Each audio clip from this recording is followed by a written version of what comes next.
good evening, or whatever time you're watching this video. I'm Em.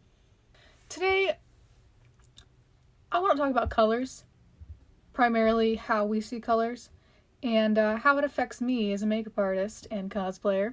To begin, I'd like to say I have foundation on my face already, I have my powder done. I haven't done anything else besides that, that's why my skin looks like this. I have correction lenses in. These are prescription colored contact lenses. The brand is Uniqso. I will put them up on the screen here. I want to talk about how humans see color and how I use that process in my daily life as a cosplayer. Before I get into that, I want to talk a little bit about what cosplay is. For those of you who don't know, cosplay is dressing up as a fictional character and playing that person almost like an actor. And the way that I typically cosplay is I do recreations of characters from Japanese anime. Today I'm getting into Jolyne Cujoh from JoJo's Bizarre Adventure. Jolyne is a very headstrong character, very similar to myself in many ways. And I relate to her very heavily, which is why we are getting into her today, because I wanted to make this a little bit personal. So when I started cosplaying, I was around maybe 13 or 14. I'm now 19. I started cosplaying in 2014. Like, the career path that I wanted to go to when I was, like, 13-ish was I wanted to be a face character at Disney. And then I realized that my teeth were not straight. They are now. Almost.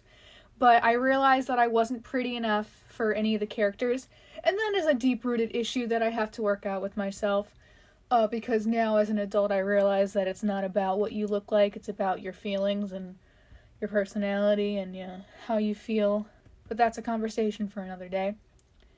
And I thought that it'd be a good idea to, as a person, just do it myself. So for Halloween that year I went as Anna, and my best friend went as Elsa. And since then, I've been an ever-evolving monster in cosplay and everything about that. I've been doing this for 6 years. I style all my own wigs. I haven't dabbled in making my costumes yet, but I do know how to sew. So whenever I need to, I can adjust my costumes to fit me better. Contouring's fun. Contouring's really interesting because I'm using shadows to trick the viewer into thinking that my face is a different shape. It's a technique that we use a lot in art as well. Contouring and highlighting were popularized in the 1980s and 90s by Kim Kardashian. Contouring is really cool because I'm using colors that are generally pretty neutral on my skin, and I'm using them to create definition. Now, the human brain can use these depth cues to defer what something looks like. So if I look straight at the camera, why is my face uneven? Whatever. If I look straight at the camera, you can tell that the hollows of my cheeks are smaller and they're more defined because of the shadows that lay naturally on my face. And if I turn to the side, you can even see it more clearly.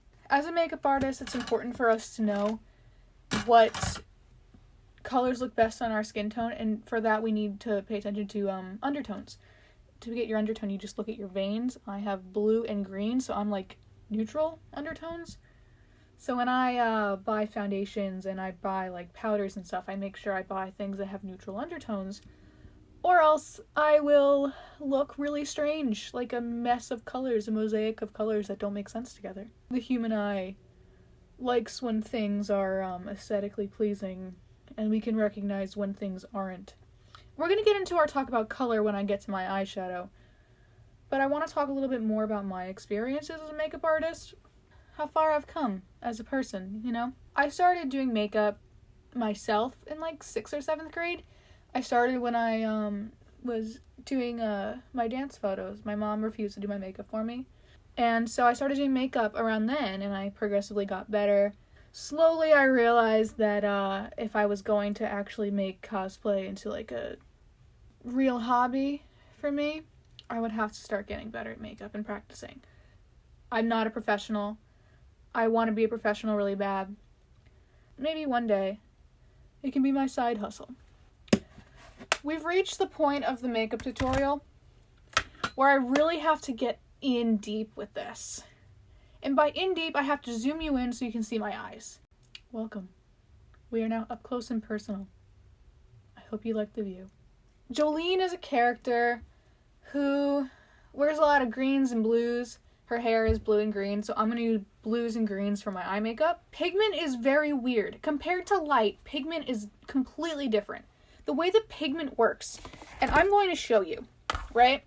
If you were to mix all the colors in this here James Charles x Morphe palette, you would notice that they make black or brown, all of them together. But in terms of light, if you mix them all together, you get white. And that's what's really cool to me. So having the knowledge of color, being able to see color vividly, is really important for a makeup artist. However, I have seen some really amazing colorblind makeup artists do like these brilliant creations without being able to see like all the colors. It's amazing. I'm going to use primarily these colors down here to create this makeup look. I'm going to go in, I don't know the names of the shades because I'm not a real makeup artist. I'm going to start and I'm going to go in with this light blue cyan-ish shade, and I'm going to put it in my crease while I talk to you about how the eye works. Hello, we're closer now. Don't you feel like this is more intimate? I'm going in with this shade right here on my crease as like a little bit of a transition shade, but not really. The first part I want to talk about is your cornea. The cornea is a thin layer of tissue that covers your entire eye and protects it from a whole bunch of things, but it also helps refract light. The cornea is very delicate, so you can scratch it, you can hurt it. That also comes with the risk when you're wearing contact lenses, you risk scratching your cornea or damaging your cornea. So I'm taking this shade on a Morphe M433 brush, and I'm just buffing it and blending it in so that it looks good. That's also weird because camera lenses and the human eye function very similarly, as they both refract the light in order to produce an image. So the next part of the eye that I want to talk about is your pupil. Your pupil is pretty much just a hole. The only thing like preventing it from being an actual hole you could stick a pin through is your cornea. The pupil is how light gets into your eye, and as many of you know, because it's a TikTok trend, your iris will move depending on the amount of light that is coming into your eye. Basically, light enters through the pupil and the cornea refracts the light so that it can actually pass through the pupil so it can get through the eye. Makes sense, right? Oh, I got eyeshadow in my eye. Yeah, and my vision blurred. Protection. The next part of the eye is the lens. The lens focuses light rays to a point on the retina, and they pass through a vitreous humor in the eye that's a gel-like substance that refracts the light again. I once dissected an eyeball. I haven't mentioned that yet. I dissected a cow's eye when I was in DC, and it was one of the strangest experiences of my entire life. I don't think I'll ever dissect another eye again, but I did like hold the lens in my hand, and it was incredibly squishy. I don't think a human lens is any different, maybe in terms of size, but at the same time, it was so squishy. I hated it. It was like squishy but also firm. It was like a frozen pea almost. It was very strange. I did not like it at all. I have returned and both my eyes are now covered in a layer of blue. The next part of the eye that is important is the retina. Now I have pictures of my retina and they're very interesting to me. I went to the eye doctor recently and the doctor told me, "You have a beautiful retina," and I don't think I've ever been more touched in my entire life than hearing that I have a beautiful retina from a doctor. I almost started crying. That is how starved for, like, praise I am. actual image is processed through a bunch of photoreceptors that are called rods and cones because of the way that they look, I think. Alright, so what I'm doing now in terms of makeup tutorial is I'm using a Morphe M456 brush with a little bit of a darker blue to add a little bit of dimension. Some more of those depth cues we talked about earlier to make the eye look a little bit more deep set but also a little bit bigger. That's where contouring, you can contour your eye. That's pretty much what eyeshadow is just contouring your eye with different colors. The photoreceptors will process the light rays into electrical signals so that they can move down the optic nerve to the brain, where they are then processed into a final image. One of the theories I want to talk about is the duplex theory of vision. Basically states that the photoreceptors in the eyes, the rods and cones, each are sensitive to different levels of light. The rods are sensitive to lower levels of light, and they don't process color like the cones do. The cones are sensitive to higher levels of light. So the environment that I'm in now is very light heavy. I have LEDs behind me all over the place, and I have a lamp that is lighting up the shot so you guys can see what I'm doing. That's why the colors look more vibrant, because my cones are working real nice right now. The cone cells, they respond differently to different wavelengths, as we know. Certain cones will respond more strongly to red, while other cones will respond strongly to blue or green, as we talked about in the trichromatic theory. This is also why after images exist. After images are my favorite thing, because you could look at like a picture of the American flag in negative, like inverted, and then you'd blink, and you would see it on like a blank surface. You'd see it again, but in the normal colors that it is. So the reason that we have those after images is because it's the continued like activation of that system. So those cone receptors are also attached to ganglion cells. So the ganglion cells relay that information to the brain after the photoreceptors have turned it into a signal that can be received by the brain. And then it travels along the optic nerve, which is the nerve that connects to your eye. And following that, the signal travels down the optic nerve into the optic chiasma and way back here to the primary visual cortex, which is located in the occipital lobe of the brain. You know when you get hit in the back of the head really hard and then your vision goes black or it starts blurring? Because you got hit in the visual cortex, my guy. Go see a doctor. So that is how we perceive images. That's how we perceive color. Okay, so now that I've finished putting the shadows in my eye, I'm going to add a little bit of flair. I'm going to take a lime green shade on my Morphe M506 brush, and I'm going to put it in my, on my brow bone. Green is one of the colors that humans see best because it's right in the middle of the spectrum. This is the frequency. Alright, now we're talking about color blindness is what we're doing. Normal vision. You can see all the colors.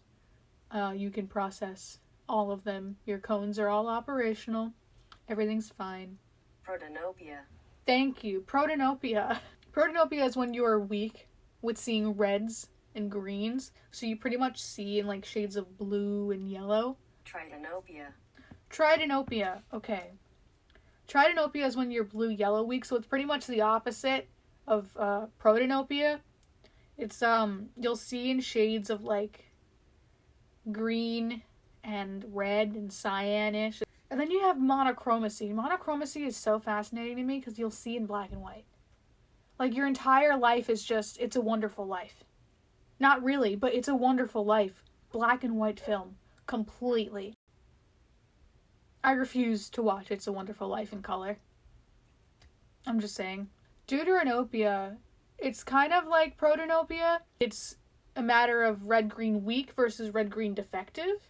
I do have a friend who's completely colorblind, I'm pretty sure. I don't know if he can actually see any colors, but he's very colorblind. I don't know what type of colorblindness he has, but I was trying to explain to him what color one of my wigs was, and he had no idea. None whatsoever. I'm gonna do some more fun eye things, and I will come back when I am done. Hello, I am back. I have done eyeliner, eyelashes, and I've done my highlighting. So, the next step is to do my signature JoJo lines.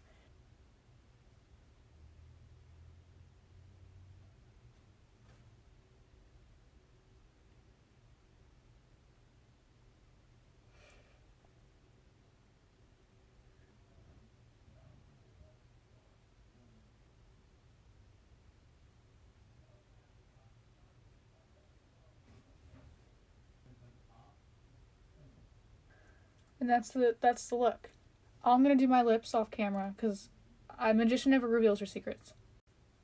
Hello. And I don't know how this got here.